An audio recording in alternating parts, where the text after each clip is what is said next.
عدت المنتجع بعد أن واجهت خوفي، وبعد أن بترت أذرع أطياف الوهم التي لم تلاحقني في الغاب، وفقأت العيون التي لم تكن على الأشجار تراقبني، وقد أثلج ذلك قلب همس، والذي كان محقا في أن يرسم الأطياف والأشباح بأذرع قصيرة، وعنى بذلك أنها لن تطالني. عدت المنتجع مكللة بالنصر والفخر، بل إن أجدى وأمتع الانتصارات التي تدعو للفخر هي التي يحرزها المرء بنفسه. وإني لطالما استنكرت عبارات من قبيل أنا مسلم وأفتخر، أو أنا مغربي وأفتخر، أو مصري أو عراقي إلخ إلخ. إن من يفخر بما لا يد له فيه ولم يحرزه ولم يبذله، فما هو إلا شخص ساذج ومتماه مع القطيع. يحلو له أن يردد معهم ما يرددون، ويبذل لأجل ما يبذلون لأجله، ذلك القطيع الذي يتفق على ما اتفق عليه وكان به، ويسهل تحشيده تحت شعارات أو قضايا أو مسميات كالوطنية والقومية والدين وحتى كرة القدم. فتراه يهب ويثور ويتجمهر ويتغنى ويتفاخر ويقتل حتى إن تطلب الأمر. ما لكم تنظرون؟ عذرا، تعتقدون أني خرجت عن الموضوع. كنت أقول أني شعرت بالفخر كوني واجهت مخاوفي وحدي، وإني لأعد ذلك نصرا، وعلى المرء أن يفخر بما يحققه ويتعلم ذلك، لأننا وبكل أسف نميل نحو جلد الذات، ولا نعتد بالإنجازات المهمة التي ننجزها إلا إن أثارت إعجاب الآخرين، والذين هم في الأغلب مجرد قطيع يؤيد المتفق عليه والمتعود عليه. فلنعد الآن لقصة حنان. بعد أن عدت من الغاب إلى المنتجع، ربطت الكلب مكانه ودخلت المنتجع الذي بدا هادئا جدا. بدا أن الكل نيام، وكانت حنان هي الأخرى نائمة، لكن وحدها. لا بد أنهم كانوا خائفين من تمضية الليل قربها، ظنا منهم أن الجن تلبسها، ومن يدري بما يدور في ألبابهم. ربما خشوا أن يترك الجن جسدها ويتلبس جسد أحدهم.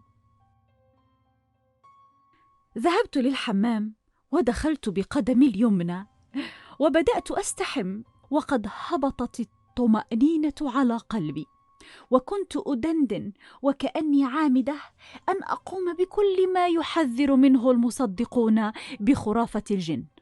وذهبت للنوم بجانب حنان، وقد كان الوقت متأخرا جدا، فما إن وضعت رأسي حتى غطت في النوم العميق، إلى أن استيقظت على صوت إحدى الممثلات: استيقظي أرجوك، لقد اختفت حنان من جديد. هببت ونظرت إليها ثم إلى سرير حنان الفارغ في محاولة لإدراك ما يجري، وقلت دون تفكير: الرجال لقد قابلتهم من جديد. نظرت إلي الممثلة باستغراب وقالت: هل أخبرتك حنان شيئا؟ قلت: لا، لم نتحدث إطلاقا، لقد كانت نائمة كما تركتموها أمس، هكذا كانت قبل أن أنام أنا بدوري. فقالت: كيف إذن تقولين أنها مع الرجال؟ أي رجال؟ نحن لسنا متأكدين بالأساس أنها هي من كانت مع الرجال الذين اتجهوا نحو الكهف بصحبة امرأة بالأمس.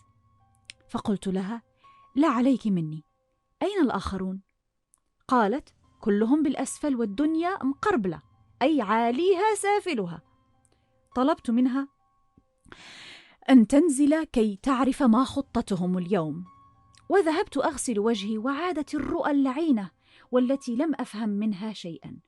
فقد رأيت هذه المرة حنان كالكلب تشتم الأرض وتزحف على ركبتيها، وقد بدا عليها الإنهاك.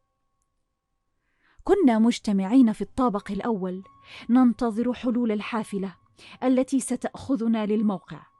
كنت آمل أن نجد حنان هناك، بل كان لدي شعور قوي أننا سنجدها هناك، إلا أن ذلك لم يحدث. وبدأ طاقم العمل في الإعداد للمشاهد، والممثلون في التحضر للتصوير، وفي خضم ذلك أتى المنتج للموقع ومعه حنان.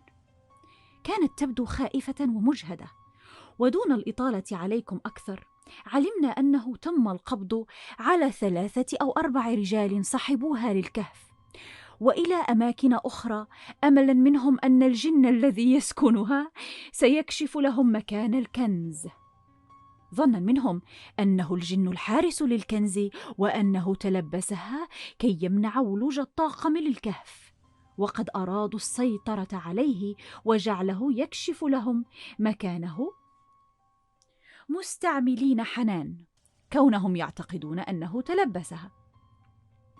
وقد كان معهم دجال مشعوذ، عرف كيف يسيطر على حنان ويستغل مرضها ويستدرجها كي توافق أن تذهب معهم، لكن أحدا لم يعرف كيف وصلوا إليها.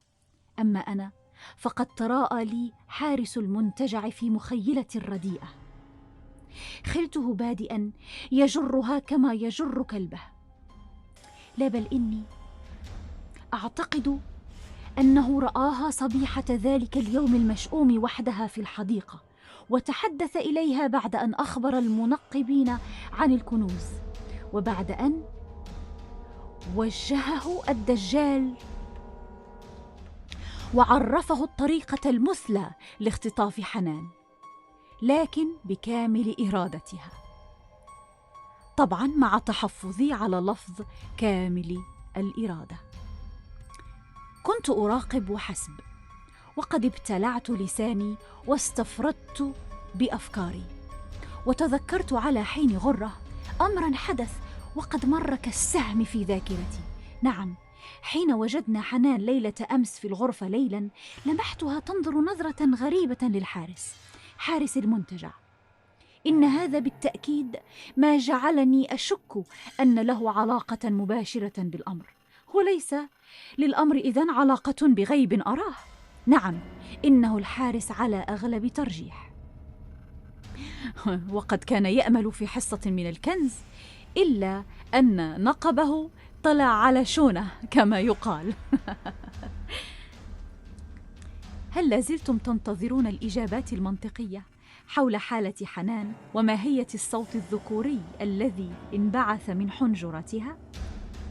ألازلتم تتساءلون ما عساه يكون سبب سماع عادل لصوت امرأة جنية كادت تودي بحياته وتجعله يلقي بنفسه من أعلى الجبل؟ لا تقلقوا، سأخبركم، لكن ليس الآن، فلدي موعد مع شياطيني الذين ينتظروني بفارغ الشطن.